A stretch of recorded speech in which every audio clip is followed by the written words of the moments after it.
You want a Pokemon game without flaws? Magikarp Jump, the absolute pinnacle of the Pokemon franchise. Being the most successful franchise in, well, literal history, doesn't necessarily correlate with having a smooth library of games that do not have any sort of problem or issue. In the last 28 years of Pokemon, it has quite rightfully risen to become the most successful media franchise of all time in relation to revenue, thanks to the combination of some pretty successful media. The Pokemon trading card game is worth so much money. If only I'd held on to some of the cards I had when I was like 5 years of age. In fact, I'm pretty sure Neo Destiny came out around about my birthday. Now, how much do those cards go for? Oh, ouch, that hurt a little. Not just that, but the merchandise line is pretty much everywhere. You want a Pokemon pen? You got it. The Build-A-Bears are never ending. I mean, I should know I've got a load of them myself, that I actually bought my fiance as a combination of a present and a nice introduction to the Pokemon world. She now opens Pokemon packs with me and recently got a Charizard, so going to say it was a success. Heck, I've even found Pokemon Shower Gel. But Pokemon really began with the height of its success thanks to the video games. Pokemon Red and Blue, Pokemon Yellow, Pokemon Stadium,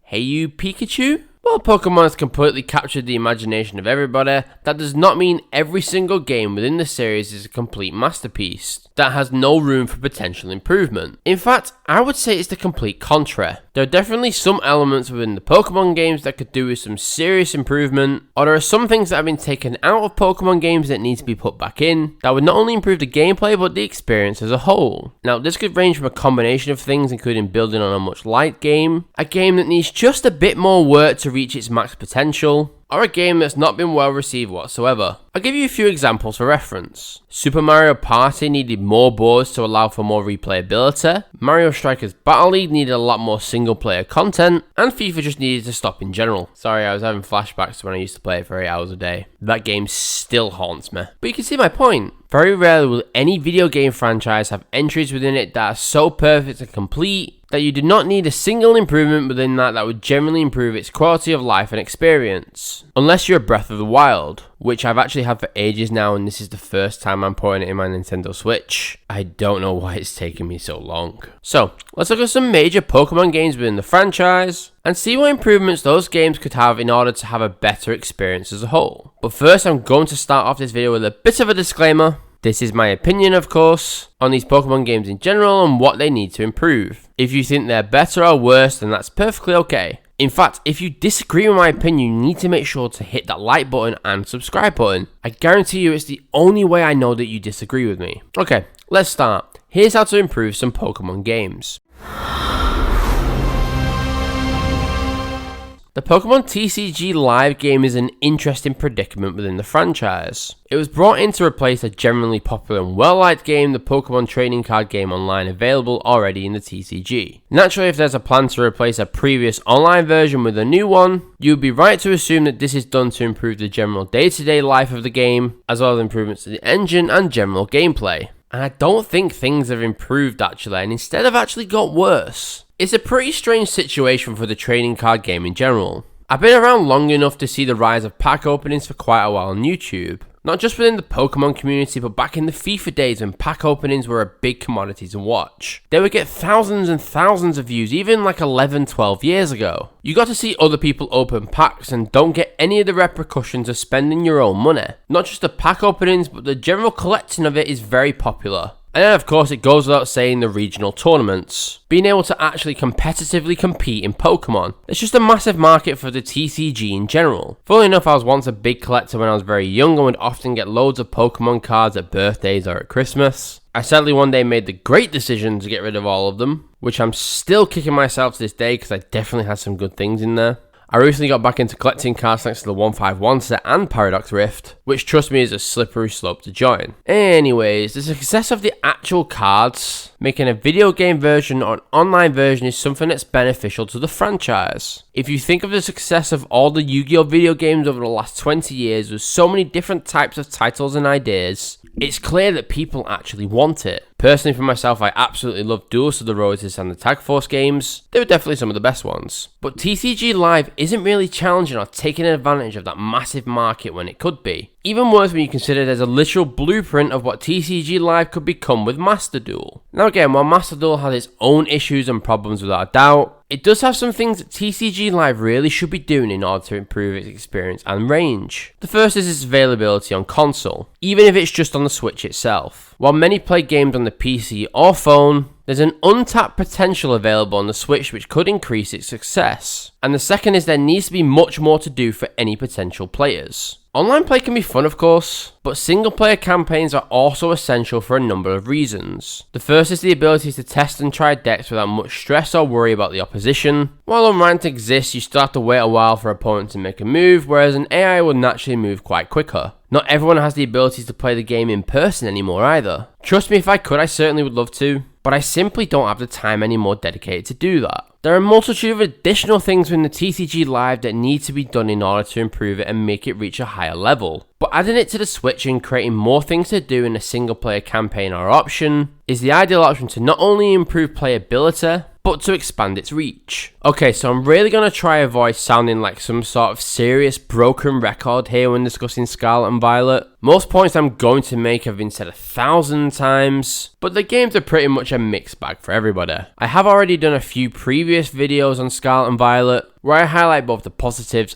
and the negatives of the entire main games for Generation 9, so make sure to check out those videos. For just this video, however, I'm going to focus solely on the issues of the game, and it's certainly no hidden secret, the thing that seriously needs to improve is the performance. There's a lot of frustration about the performance of the Scarlet and Violet games. For example, for a lot of people, a game really shouldn't be running like this in 2024. For a franchise that's so big. Similarly for others, you're paying for this game and the DLC, and getting a game that doesn't run 100% is certainly a lot of money. But for me personally, the major problem with the performances in these games is the fact that it really takes away from some pretty good steps for the series as a whole. Many have for years wanted a Pokemon main series game that is open world, and we finally got it. The game certainly introduces some pretty good Pokemon. I think without a doubt the standout is Tinkaton, though please feel free to comment your favourite from Generation 9. And I really enjoy the ability to dictate my own journey. If I want to beat all of Team Star first, then I can. If I want to do a mixture of all the major plot points, then I can. If I decided, you know what, I want to challenge the gym challenge first and then do the rest, it's completely up to me.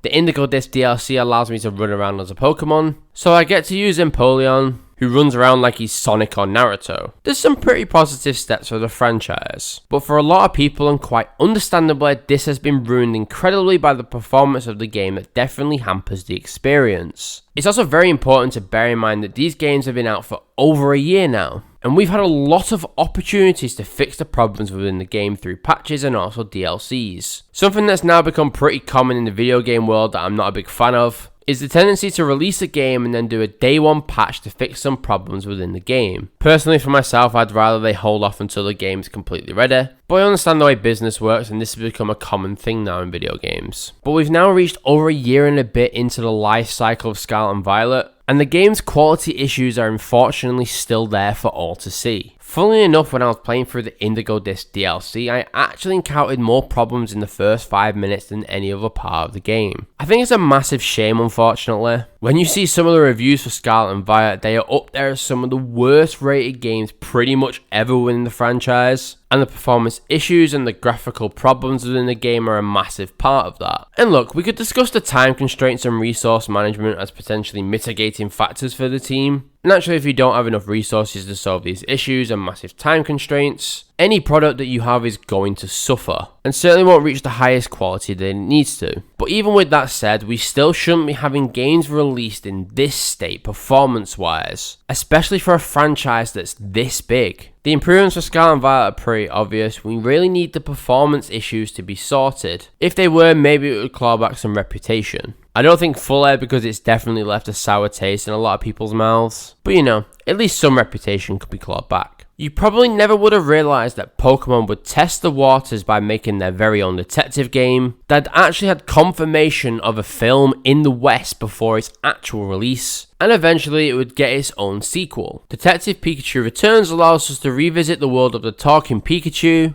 which luckily does not haunt us all forever like that certain scene in that certain film, which was just, yeah. I don't think I'll ever get over seeing that one on Twitter for the first time. The game has received some generally mixed reviews, with some positives for its writing but criticisms for its simplicity. Now you may think that would be a way of improving Detective Pikachu Returns, but we actually have a different way to do so. And to do so, once again, I get to talk about a franchise that I've followed for years and years, the Ace Attorney franchise. There are multiple franchise or games that have detective elements that are fun and enjoyable. Games like LA Noire or Ghost Trick come to mind. But for a lot of people, including myself, Ace Attorney is the pinnacle of any detective game franchise. Hence, it continues to get remasters or sequels. And heck, even the original sold out as they didn't have enough copies to fulfill the demand when it first came out. Now, Detective Pikachu is in a bit of a predicament. It can't really go any further in relation to some of its features or intricate solutions of Ace Attorney. Massive spoiler alert for people, but in one game in the Ace Attorney franchise, we give a videotape to an assassin to prove our client was trying to hold some dirt on him, which in turn causes him to turn on our client, declare him his next target, which causes him to have a breakdown. Sorry, in case you can't tell, I absolutely love the Ace Attorney franchise. Now, Detective Pikachu cannot do anything intricate like that. The game's target audience is always going to be a very younger audience. And as such, I do not think making it way too complicated is the right method or idea we should explore. Instead, there are two ways to improve this game, as an either or option. The game should either be lower in cost or be a longer game. In the Ace Attorney franchise, sometimes you might spend 7 or 8 hours on one particular case. Whether it's on a boat in the greatest Ace Attorney, or dealing with famous actors, or the leader of an entire nation, this really helps you form bonds or make you like characters a significant amount more, because you get to spend a lot more time with them, and get to the point where you feel like you know the characters. Not just that, it means you get a lot more for the price you are paying. On release on the Switch, the game was $39.99 and still is on the store. If you wanted the physical copy, you're looking around £32 to £35 in total. I personally feel this is very excessive for the amount of hours it takes you to complete the game. On a general estimate, you're looking around 12 hours to complete it. If we take one of the generally lower prices of the game at £32 and divide that by the total amount of hours to complete the game, then per hour you're looking around £2.66. When you consider the content in the game, that is very, very short. In my opinion, the game should either be longer in length, to not only form better connections with the characters, but also get value for money. Otherwise, I think it would be best to lower the price of the games in general. Now, trends and ideas will always die down after an initial explosion of popularity, no matter what franchise or media it's related to. Hence, we constantly have so many memes of the past. Not to show my age, but I remember a time where a simple dress was the main talking point of the entire internet. Or if you think of anything that was on Vine or TikTok nowadays, whatever the meme of the day that's currently appearing on your timeline.